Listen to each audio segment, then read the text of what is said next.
Supreme court ने ममता बनर्जी को तगड़ा झटका देते हुए शिक्षक भर्ती घोटाला में सीबीआई की जांच को जारी रखने का आदेश दिया है। ये मामला ममता बनर्जी के लिए बड़ा झटका इसलिए भी है क्योंकि टीएमसी सरकार सुप्रीम कोर्ट में याचिका डालकर सीबीआई की जांच पर सवाल उठा रही है। सरकार का कहना था कि सीबीआई बिना इजाजत अपनी मर्जी से जांच शुरू कर देती है। सुप्रीम कोर्ट ने फिलहाल बंगाल शिक्षक घोटाला मामले में कलकत्ता हाईकोर्ट के उस आदेश पर रोक लगा दी है जिसमें नियुक्ति रद्द करने का आदेश दिया गया था। हालांकि शीर्ष न्यायालय ने मामले में सीबीआई जांच को हरी झंडी दे दी है। सुप्रीम कोर्ट ने अपने फैसले में कहा कि पश्चिम बंगाल में 25,000 से ज्यादा सहायक शिक्षकों और गैर शिक्षण कर्मचारियों की नियुक्ति रद्द करने के कलकत्ता हाईकोर्ट के आदेश पर रोक लगाई जाती है। कोर्ट ने कहा कि मामले की सीबीआई द्वारा जांच जारी रहेगी, लेकिन उम्मीदवारों या अधिकारियों के खिलाफ किसी भी तरह की कोई दंडात्मक कार्रवाई नहीं की जाएगी। Chief justice of India D Y Chandrachud की अगुवाई वाली सुप्रीम कोर्ट की बेंच ने बंगाल की ममता बनर्जी सरकार से कड़े सवाल पूछे। कलकत्ता हाईकोर्ट ने हाल ही में राज्य स्कूल सेवा आयोग द्वारा भर्ती लगभग 25,000 टीचर्स की नियुक्तियों को रद्द कर दिया था। इस फैसले को बंगाल सरकार ने सर्वोच्च न्यायालय में चुनौती दी थी। मुख्य न्यायाधीश ने बंगाल सरकार से पूछा कि उसने अतिरिक्त पद क्यों बनाए और प्रतीक्षा सूची वाले उम्मीदवारों को नियुक्त क्यों किया, जबकि चयन प्रक्रिया को ही अदालत में चुनौती दी गई थी।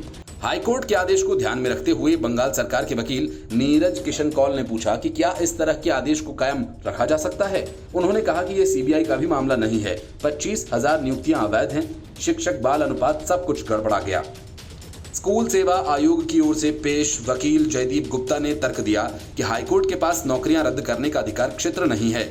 उसके आदेश इस मामले में सुप्रीम कोर्ट के फैसलों के विपरीत हैं। जब सीजेआई चंद्रचूड़ ने पूछा कि क्या ओएमआर शीट और उत्तर पुस्तिकाओं की स्कैन की गई प्रतियां नष्ट कर दी गई हैं, तो उन्होंने सकारात्मक जवाब दिया और फिर सीजेआई बोले कि इतने संवेदनशील मामले के लिए टेंडर क्यों नहीं जारी किए गए।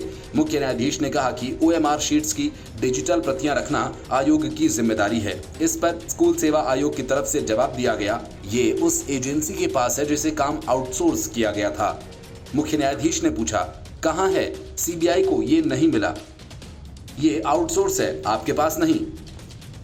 क्या सुरक्षा प्रोटोकॉल का इससे बड़ा उल्लंघन हो सकता है? उन्हें केवल स्कैनिंग के लिए काम पर रखा गया था, लेकिन आपने उन्हें पूरा डेटा रखने दिया। आप ये नहीं कह सकते कि उन्होंने इसे ले लिया। आप लोगों के डेटा को बनाए रखने के लिए जिम्मेदार हैं। सीजीआई ने तब पूछा कि क्या आयोग ने आरटीआई आवेदकों को गलत बताया था? कोई डेटा आपके पास नहीं है। गुप्ता ने उत्तर दिया, ऐसा हो सकता है।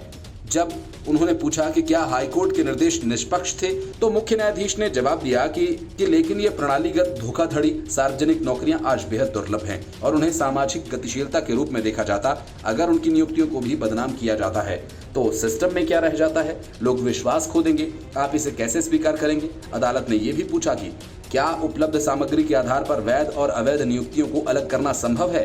राज्य सरकार ने तर्क दिया है कि उच्च न्यायालय ने नियुक्तियों को मनमाने ढंग से रद्द कर दिया। Bureau report, news of India.